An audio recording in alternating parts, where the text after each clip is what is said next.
Bonjour à tous et bienvenue dans cette nouvelle vidéo. Aujourd'hui, je voulais parler de l'aménagement de nos petits extérieurs, que ça soit des tout petits balcons comme ça ou juste des petites rambardes et même des rebords de fenêtres, même si on n'a pas trop de rebords justement.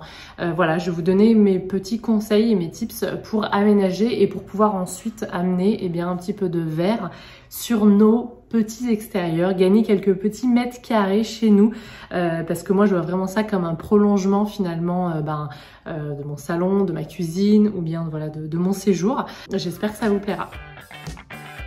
La première chose dont je parle souvent, c'est de verticaliser, donc faire tout monter.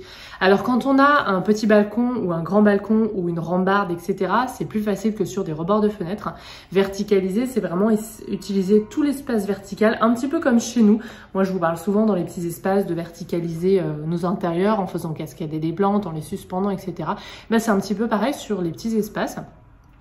Sur mon balcon ici, qui était en fait une rambarde, j'ai verticalisé en plaçant des palettes en bois, mais aussi un grillage, parce qu'en fait, sur les deux rambardes du haut, on avait des espaces pour suspendre, mais en bas, c'était des grilles en fait, justement verticales. Du coup, on pouvait pas suspendre. Donc, pour créer plusieurs en fait niveaux, j'ai fait ça. C'est beaucoup plus simple ensuite pour suspendre des jardinières. Je l'avais fait aussi sur mon ancien balcon, qui était pourtant un mur plein. Mais en fait, en haut, il y avait une petite rambarde au-dessus du mur plein. Et c'est là où j'ai placé une palette pour même monter en hauteur. Et puis, sur le côté, sur toute la partie en fait mur, j'avais plutôt placé des plantes soit qui cascadaient, donc pour cacher un petit peu le mur blanc, soit des plantes grimpantes, soit des meubles, voilà. Si vous avez un petit balcon, installez une petite, je me souviens, je sais pas si vous vous souvenez, j'avais mis une petite étagère Ikea qui est maintenant dans mon garage, parce que j'ai pas la place ici, mais installer des petits meubles, etc. pour pouvoir étager sur un balcon, ça aide vraiment à repousser un petit peu les murs et avoir plus de place pour mettre du verre et peut-être même faire un mini potager. Il y a une année, je sais pas si vous vous souvenez, j'avais mis des tomates. Donc les tomates prennent vite de la place, mais tout ça, ça aide un petit peu à repousser les murs et à gagner un petit peu de l'espace à l'extérieur. Vous pouvez aussi poser des petits tabourets pour créer différents espaces. Là, je vais vous mettre une photo d'inspiration que j'ai trouvée sur Pinterest parce que, en fait, c'est quelque chose que je fais depuis longtemps. Ensuite, j'avais créé toute une série sur vos aménagements, vos petits espaces extérieurs, vos balcons, vos fenêtres, vos rebords de fenêtres, vos raies de jardin, vos entrées juste d'immeubles avec des petits escaliers, vos courettes.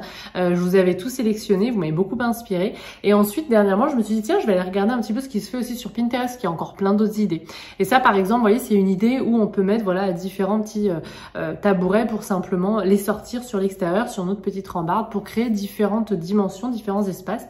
Et quand on met un tabouret sur un balcon, tout simplement, on peut mettre tout simplement une plante en haut et une plante en dessous. Donc déjà, on se crée un espace supplémentaire, de la dimension supplémentaire. Et ça, c'est vachement important sur les petits espaces extérieurs. Sur cette photo-là que j'ai trouvée, par exemple, il y a des pots qui sont suspendus en haut et en bas. Si on a une jolie vue, ça va, mais si on veut faire carrément un brise-vue, là, par exemple, on aurait pu installer un petit grillage autre, comme j'ai fait sur le mien. Même si c'est un tout petit espace, on en trouve, on le découpe, etc. Et on peut, étager encore davantage, qui est pas trop au milieu. À moins qu'on veut apprécier la vue, etc. Et dans ce cas-là, c'est ça qui est sympa. Pareil, quand on a un toit terrasse, par exemple, là, c'est beaucoup plus grand espace. Ça va être de définir au début quels sont les espaces où je veux boucher la vue, ou au contraire, je veux voir un petit peu, un joli bâtiment en face, etc. Si on est en ville, par exemple, ce qui est, mon cas.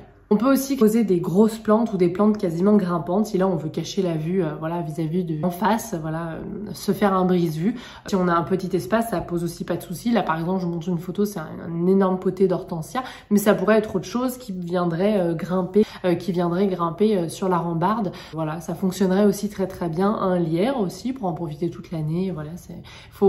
Le choix des plantes va aussi être important, mais c'est vrai qu'aujourd'hui, dans cette vidéo, je vais plutôt me concentrer sur l'aménagement, l'organisation. Donc vraiment verticaliser, ça va vraiment être utile sans des espaces type mini balcon, petite rambarde, petite coursive tout autour. Ça va vraiment vous permettre d'étager vos plantations et de cultiver si vous voulez un mini potager ou des herbes aromatiques ou simplement de vraiment mettre en place une explosion de verre, de couleurs et ça change tout je trouve en centre-ville. Surtout si comme moi vous avez la vue de votre balcon sur votre séjour. Alors nous on a de la chance, on est à hauteur d'arbre. Ce sont des feuillus donc c'est-à-dire que l'été on a de l'ombre septembre et l'hiver les feuilles tombent, donc c'est très bien parce que ça laisse rentrer la lumière, mais du coup il y a davantage de vis-à-vis. Donc toute l'année mon balcon est végétalisé et vous pouvez d'ailleurs voir toutes mes vidéos. J'ai mon balcon en hiver, mon balcon à l'automne, mon balcon au printemps, etc. Mon balcon à l'été 2021 parce que celui de cette année arrive bientôt. Je le sortirai, ce petit herbier digital, je le sortirai en août. Mais voilà, ça vous permet de voir aussi voilà, que c'est jamais, c'est toujours vert, ça aide vraiment à se créer un petit cocon, un petit oasis, y compris donc dans nos intérieurs bien sûr, hein, vous voyez des plantes de partout, vous connaissez déjà chez moi, et aussi à l'extérieur. Maintenant je voudrais parler des rebords de fenêtres, hein, parce que là aussi j'ai vu pas mal de choses. Donc la première chose que je voulais dire, et que je devrais aussi dire pour le balcon, c'est de sécuriser vos jardinières. Et il en existe plein, moi j'utilise des jardinières Hello, etc. J'ai aussi investi dernièrement dans une jardinière géotextile que j'ai repercée pour bien accrocher, même si là pour le coup elle est pas du tout lourde, donc si elle tombe ça créerait pas énormément de dommages, mais quand même, bien sécuriser vos jardinières, bien les attacher, repasser du Serflex, voilà, celles Hello qui sont à cheval sur les deux fenêtres. Alors ça vous permet pas d'avoir une grande contenance en termes de terreau, mais enfin en attendant c'est vraiment plus sécurisé, et ça c'est hyper important au niveau de votre responsabilité. Une fois que vous avez trouvé ce qui est adapté, il existe maintenant aussi des systèmes quand vous n'avez pas vraiment de rebord de fenêtre ou pas vraiment de rambarde. Il existe maintenant plein de systèmes sur internet, j'en ai trouvé plein, et j'en vois aussi dans mon quartier des fois qui ont construit un petit peu une rambarde en bois qui doit peut-être être attachée à l'intérieur. Si vous avez aussi une maison à vous, mais que c'est une maison de ville et que vous voulez créer des rebords de fenêtre, vous pouvez aussi voilà, créer des extensions avec des tasseaux et des équerres. Ça aussi j'ai vu sur internet, ça se fait assez facilement, surtout si vous êtes propriétaire, vous pouvez percer, ça posera un petit peu moins de problèmes que si vous êtes locataire. Voilà, pour se créer une petite extension. Mais une fois qu'on a vraiment sécurisé les suspensions, les jardinières, on peut ensuite se faire vraiment plaisir. Et là, moi ce que j'aime par exemple sur le salon, c'est voilà, avoir des plantes un petit peu aériennes qui vont vraiment me faire un brise-vue. Et puis ça dépend aussi bien sûr de l'orientation, ça je vous en ai déjà parlé. Mais je trouve que une fois qu'on a investi ces rebords de fenêtres, suivant la lumière qu'on a, moi j'ai des grandes fenêtres par exemple, donc si j'envahis un petit peu, c'est pas un souci, j'aurai quand même de la lumière chez moi et j'ai d'autres fenêtres, bien sûr ça doit se prendre en compte évidemment, mais on peut vraiment se faire plaisir et tenter plein de petites plantations une fois qu'on a créé voilà, cet espace supplémentaire. J'ai une amie, Amandine, si tu passes par là, chez qui je suis allée dernièrement pour vous prendre quelques petites images, qui elle a même investi ses volets. En fait, côté nord, elle se servait pas de ses volets, autant côté sud, elle s'en servait, mais pas côté nord. Du coup, elle les a condamnés et elle a accroché des petits pots tout autour. Donc vraiment, on a tout un encadrement de fenêtres. On se croirait vraiment une vue sur un petit oasis. C'est vraiment hyper agréable. Si ça peut vous donner des idées, je sais qu'il y en a qui l'ont fait. Là aussi, sécurisez bien, faites attention qu'il n'y ait pas beaucoup de passages, soit que ce soit voilà, pas énormément de passages, soit que ça tient suffisamment bien en cas de bourrasque, surtout si vous êtes dans un couloir de vent. S'il y a pas beaucoup d'air, ça va, mais sinon voilà, faites bien attention. Mais du coup c'est vraiment des idées, je trouve.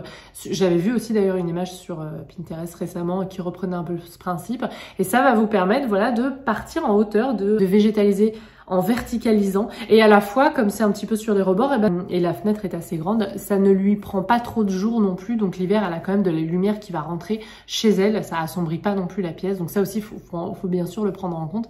Mais je trouvais que c'était vraiment une superbe idée, je vous l'avais déjà partagé dans ma série où je vous montrais vos astuces, vos aménagements extérieurs que j'avais tourné l'an passé, et je me suis dit que ça valait le coup de vous redire pour vous inspirer, parce que vraiment je trouve que ça, on n'a pas de jardin, mais on a l'impression d'y être quoi. On peut cultiver des petites choses, semer des petits trucs pour voir qu'est-ce qui se passe. Elle a planté des bulbes aussi cette année. Et puis bien sûr, ça je vous en parle souvent, vous pouvez sortir quelques petites plantes d'extérieur, faire des petites boutures de misère, etc.